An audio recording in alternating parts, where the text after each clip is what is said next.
আসসালামু আলাইকুম। এই সুন্দর লাল টুকটুকে টার্সেল বাটিকটার সিঙ্গেল ভিডিও আপনারা দেখতে চেয়েছেন, তো যার কারণে একটা সিঙ্গেল ভিডিও দিয়ে দিলাম। এগুলো ভেজিটেবল বাটিক, ম্যাটেরিয়ালস হচ্ছে আপনার বেক্সি মোমের মধ্যে করা আছে।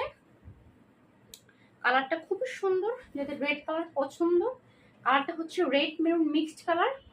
এই হচ্ছে আপনার ফুল ড্রেসটা, নিচে খুব সুন্দর করে মোম করা আছে। ডিজাইনটা হচ্ছে মোমের design, front side back side কিন্তু আপনার সেম, ঠিক আছে। বডি আছে 80+, লং হচ্ছে 48। এগুলো কিন্তু আপনারা ডিসকাউন্টে পেয়ে যাচ্ছেন। আমরা এগুলো 1250 টাকায় সেল করি, এখন পাইকারি প্রাইজে পেয়ে যাচ্ছেন 1050 টাকা। মাত্র 1050 টাকা এই ড্রেসটা পেয়ে যাচ্ছেন। এই হচ্ছে আপনার ওড়নাটা চারোপাশ খুব সুন্দর করে পার করা আছে।